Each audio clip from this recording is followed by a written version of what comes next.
ప్రస్తుతం మనం బీఆర్ఎస్ భవన్ లో ఉన్నాము. మనతోని బీఆర్ఎస్ లీడరు రజనీ సాయిచంద్ గారు అయితే ఉన్నారు. ఎలా చూస్తా ఉన్నారు? కాళేశ్వరం పైన అయితే 665 పేజీల నివేదిక ఇచ్చింది. ఆ నివేదిక కూడా కేసీఆర్ తప్పు అన్నట్టుగా చూపిస్తా ఉన్నారు. ఈ వీటిని ఎలా చూస్తా ఉన్నారు?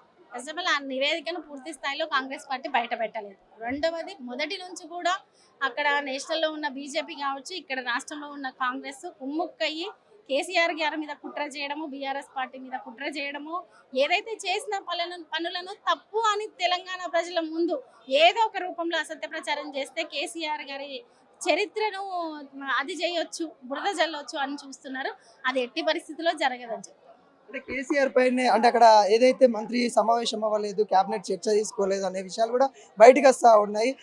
హరీష్ రావు ఏమో తీసుకున్నామని చెప్తా ఉన్నారు. ఎలా వస్తున్నారు? ఉట్టి మాటల్లో తీసుకున్నామని చెప్పట్లేదు కదండి, విత్ పేపర్ తో సహా ప్రాక్టికల్ గా ఏం జరిగింది, ఎట్లా జరిగింది అని సాక్ష్యాధారాలతో సహా చూపించింది. నోటి మాట అబద్ధం అవుతుంది కానీ సాక్ష్యాధారాలు అబద్ధం కాదు కదా.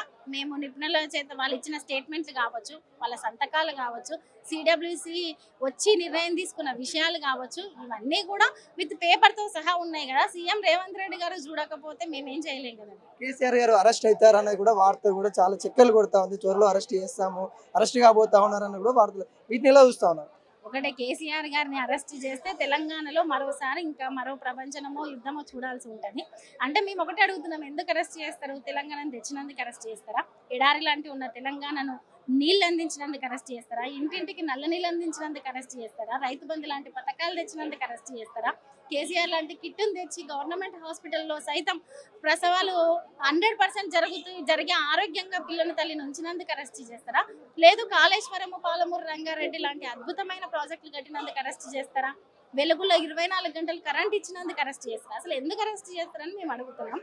తెలంగాణ సమాజం మాత్రం ఊరుకోదు. ఉత్తమ్ కుమార్ రెడ్డి తను కొన్ని వ్యాఖ్యలు కూడా చేయడం జరిగింది. అసెంబ్లీలో ఈ నివేదిక ప్రవేశపెట్టకుందాం, కేసీఆర్ వచ్చే ధైర్యం ఉందా, దమ్ము ఉందా అన్నట్టు వ్యాఖ్యలు చేస్తాను. ఎలా వస్తాను వీటిని? ఒకటండి, అసెంబ్లీలో నివేదిక ప్రవేశపెట్టండి, సాక్ష్యాధారాలతో సహా. ఉట్టిగా మీరు ఉట్టి మాటలు మాట్లాడడం కాదు, సాక్ష్యాలతో సహా. ఏదైతే క్యాబినెట్ మీటింగ్స్ జరిగినాయో, ఏదైతే నిర్ణయాలు తీసుకున్నారో, ఏదైతే సంతకాలు తీసుకున్నారో, నేషనల్ నుంచి ఇచ్చిన పర్మిషన్స్ ఉన్నాయో, ప్రతి ఒక్కటి కూడా ప్రవేశపెట్టి మాట్లాడండి అని మేము కోరుకుంటున్నాం. మాట్లాడండి. తెలంగాణ ఒకటండి, కేసీఆర్ గారు అసెంబ్లీకి వచ్చడమా, రావడమా, రాకపోవడం కాదు. మీరు ఒకటి ఇదే ఉత్తమ్ కుమార్ రెడ్డి గారు ఇచ్చిన ఒక్కొక్క స్టేట్మెంట్ చూసుకుందాం. మీరు కరెక్ట్ తెలుసుకొని మాట్లాడిన రోజు ఖచ్చితంగా సమాధానం చెప్తారు.